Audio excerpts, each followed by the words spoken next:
आघात. लेखिका प्रिया उंबरकर. वाचक स्वर सिद्धी गायकर.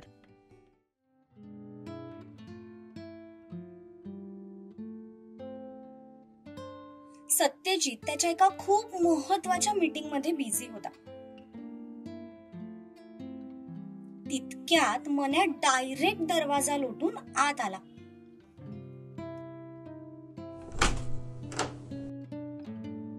तसे सगळे त्याच्या तोंडाकडे बघू लागले. सत्यजितला तर असं अनप्रोफेशनल बिहेवियर अजिबात खपायचं नाही. मन्या, हे काय आहे? भाऊ, वहिनीला हॉस्पिटलमध्ये ऍडमिट केलंय. सगळे तिकडे गेलेत. तुम्ही फोन उचलत नव्हता म्हणून मीच इकडे आलोय. सर, तुम्ही जा, मी इथलं मॅनेज करून घेतो. ऋषीने पटकन सिच्युएशन सांभाळून घेतली. तसा सत्यजित धावतच इथून निघाला.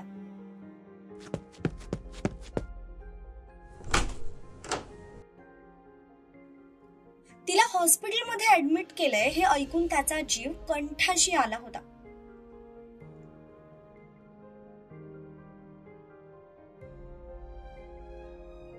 बोलता बोलता मधले 2 महिने सुद्धा निघून गेले होते. 9वा महिना लागल्यानंतर दुर्वा पहिल्या बाळंतपणासाठी म्हणून माहेरी गेली होती. अजून तसं तिच्या डिलिव्हरीसाठी 8 दिवस बाकी होते. पण आज अचानक तिला पोटात दुखू लागलं. त्यामुळे दिवाकर रावांनी तिला हॉस्पिटलमध्ये ऍडमिट केलं आणि तिथूनच त्यांनी पाटीलवाड्यावर फोन केला. तसे सगळे घाईघाईने तिथे निघाले. शिवा सूर्याला फोन गेला तसं ते सुद्धा हातातली कामं टाकून त्वरित हॉस्पिटलच्या दिशेने निघाले. ताराने पण आता ऑफिस जॉईन केलं होतं. त्यामुळे दोघेही सोबतच होते. राधा आईला मदत म्हणून 4-5 दिवसांपूर्वी माहेरी गेली होती. त्यामुळे ती सुद्धा दुर्वा सोबत हॉस्पिटलमध्येच होती. दुर्वाला कळा सुरू झाल्या होत्या. त्यामुळे डॉक्टरांनी तिला लगेच आत घेतलं. देवी आई, माझ्या पोरीची यातून सुखरूप सुटका कर बाई. रत्नाबाहेरच्या बाकावर बसून देवी आईकडे प्रार्थना करत होत्या. दिवाकररावांना सुद्धा दुर्वाची काळजी वाटत होती. ते वारंवार समोरच्या दरवाजाकडे बघत होते.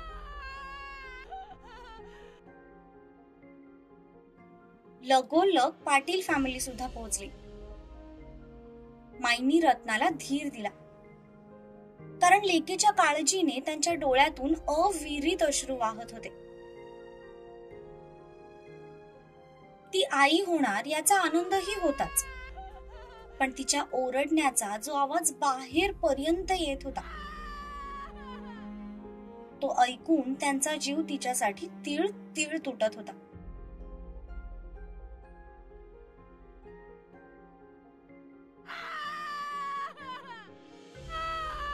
हे बघा मॅडम, पॅनिक होऊ नका. तुम्ही पॅनिक झालात तर पुढचं सगळं अवघड होऊन बसेल. Just relax. सगळं ठीक आहे. तुम्ही फक्त स्वतःला थोडी हिंमत द्या. लेडी डॉक्टर दुर्वाला दिलासा देत होती. पण तिला मात्र तो त्रास आता सहनच होत नव्हता. आपल्या शरीरातली जणू सगळी हाडं तुटतायत असं तिला वाटत होतं. इतक्या भयंकर होत्या त्या वेदना. या अवस्थेतही तिची नजर दरवाजाच्या दिशेने खेळली होती.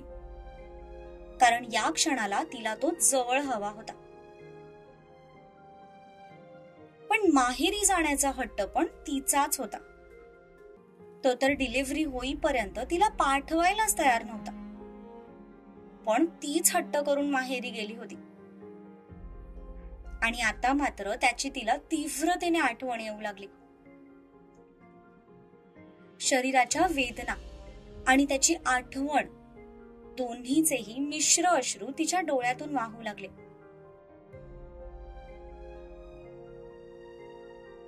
तितक्यात बाहेरून दरवाजा ठोठावण्याचा आवाज झाला.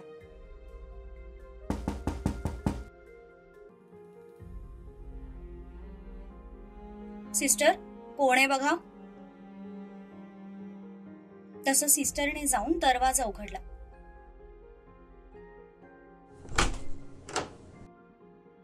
पण दरवाजा उघडताच सत्यजित वाऱ्याच्या वेगाने आत आला.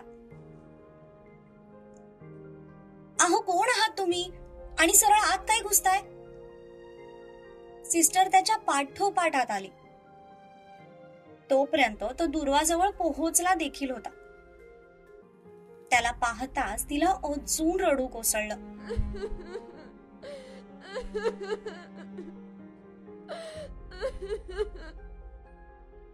तो लगेच तिच्या जवळ गेला. त्याने तिचा हात हातात घेत तिच्या कपाळावर ओठ टेकवले. मिस्टर पाटील, तुम्ही इथे काय करताय? डॉक्टर, प्लीज त्यांना इथे थांबू द्या.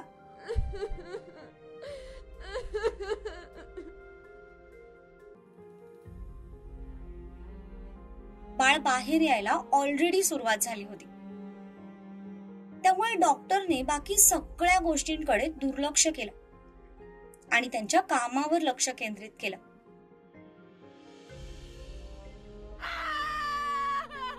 ती वेदनेने ओरडत होती. ओरडल्यामुळे तिचा घसा कोरडा पडला होता. त्याला तर तिची अवस्थाच बघवत नव्हती.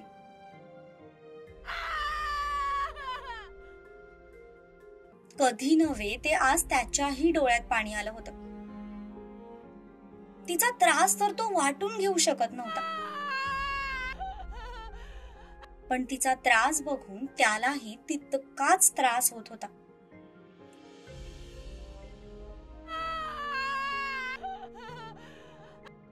जस्ट अजून थोडा वेळ सहन कर. तुझा कान्हा येतोय, मग तुला त्याच्यासाठी थोडं सहन करावं लागेलच ना. मुलीची आस असणाऱ्या त्याने त्याही परिस्थितीत तिचं मन जपलं. कान्हाचं नाव ऐकताच मात्र तिने स्वतःला हिंमत दिली आणि दीर्घ श्वास घेऊन तिने सगळा भार खाली सोडला.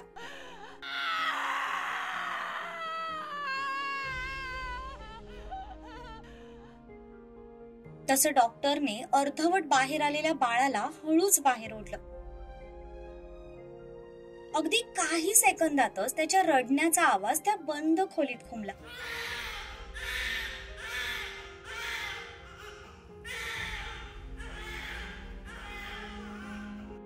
अभिनंदन मिस्टर मिसेस पाटील, तुमचा कान्हा आलाय.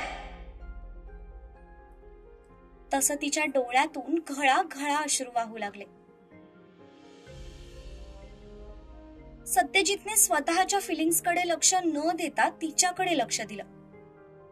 तर तिने आता डोळे बंद केले होते आणि ते बघून तो घाबरला. हे एंजल, काय झालंय तुला? प्लीज डोळे उघड. त्या काही सेकंदातच त्याचा प्राण जणू कंठाशी आला होता. डॉक्टरांनी बाळाची नाळ कापली. ते बाळ सिस्टरच्या हातात दिलं. त्या दुर्वाजवळ आल्या आणि त्यांनी तिला चेक केलं.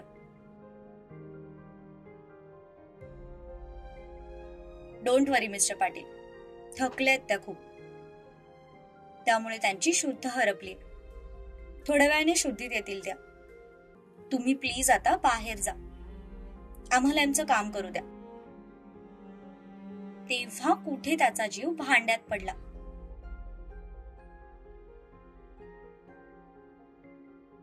त्याने तिचा हात तसाच खाली ठेवला आणि तिच्या कपाळावर ओठ टेकवत तो हळू आवाजात म्हणाला, थँक्यू सो मच. आज तू या जगातलं सगळ्यात मोठं सुख मला दिलंस.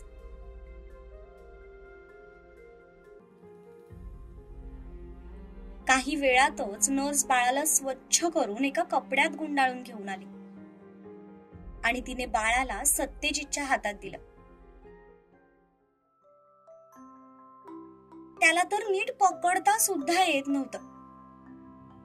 ते इवलंसं बाळ टुकूर टुकूर त्यालाच बघत होतं.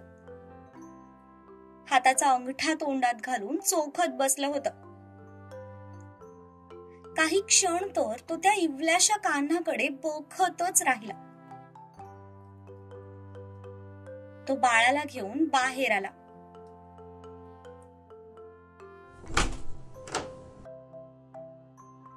तसे सगळे घाईघाईने पुढे झाले. माझी दुर्वा कशी आहे? दिवाकर रावांनी एका सेकंदाचाही वेळ न दवडता विचारलं. शेवटी बापाचं काळीज ते. ठीक आहे, सगळं व्यवस्थित आहे. ज्युनियर पाटील आलेत. तसं सगळ्यांच्या चेहऱ्यावर आनंद पसरला. पण मुलगा झालाय हे ऐकून सूर्य आणि शिवाचं मात्र तोंड पडलं. बाळ झालं याचा आनंद तर होताच, पण मुलगी झाली नाही याचं दुःख त्या दोघांच्याही चेहऱ्यावरून स्पष्ट दिसत होतं. जाऊ दे शिवादा, आता पुढची जबाबदारी तू तुझ्या खांद्यावर घे. तुला नाही जमलं तर पुढे मी बघतो काय करायचं ते. इकडे एक एक करून सगळे बाळाला घेत होते. Hey my boy, be ready for the boxing, हा? Give me a high five. त्या कान्हाकडे बघून तारा तिचा हात पुढे करून खेळत होती. तसं त्याने एक छोटीशी स्माइल केली. खूपच गोंडस होता तो. अजून तरी तो नक्की कुणावर गेलाय ते कळत नव्हतं, पण त्याचं ते देखणं रुपडं सगळ्यांचं लक्ष वेधून घेत होतं. बाळाला इकडे द्या. तसं माईंनी ते बाळ नर्सकडे दिलं. अजून बऱ्याच जणांचा नंबर यायचा बाकी होता. माईंनी लगेच फोन करून ही बातमी घरी कळवली. अक्कासाहेब संपत काकांसोबत बाहेर गेल्या होत्या, त्यामुळे त्यांना फक्त हॉस्पिटलमध्ये जात असल्याचं कळवून अप्पा आणि माई तातडीने हॉस्पिटलमध्ये आले होते. बाळाची बातमी मिळताच अक्कासाहेब खूप खुश झाल्या. काय झालं मिस्टर पाटील, हरलात ना तुम्ही? हरलो वगैरे काही नाही, ओके? ठीक आहे ना, पहिला मुलगा झाला म्हणून काय झालं, आणि अजून आपला नंबर बाकी. मी तर आता स्पेशल मुलीसाठी ट्रीटमेंटच घेतो की नाही ते बघ.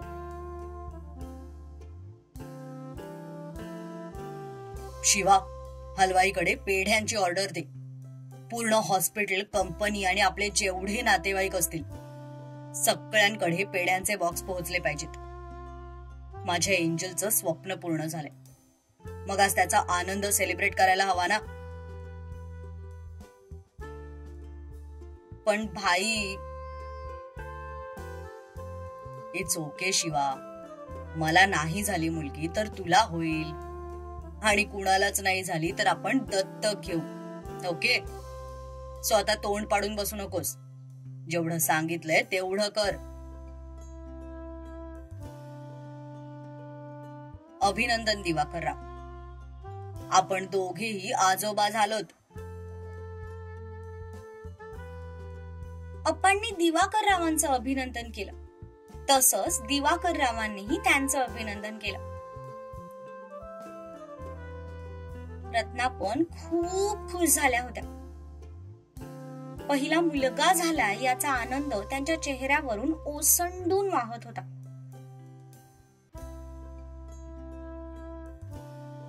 राधाच्या वेळी सगळ्या नातेवाईकांना मुलाची अपेक्षा होती, पण दुसरी मुलगी झाली म्हणून बऱ्याच जणांनी त्यांना बोल लावले होते.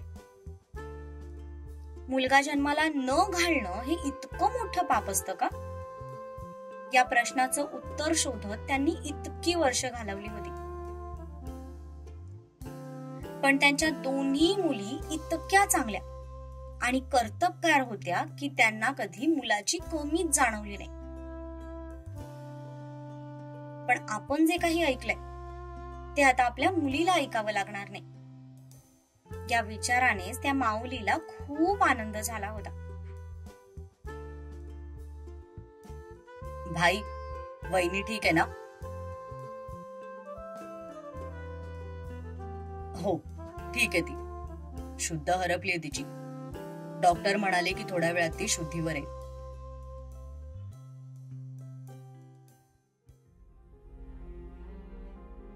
पण सत्यजितचं सगळं लक्ष त्या दरवाजाकडे लागलं होतं.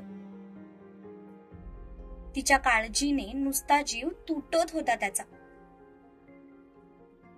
बाप झाल्याचा आनंद तर होताच, पण तिची काळजी त्याला स्वस्थ बसू देत नव्हती.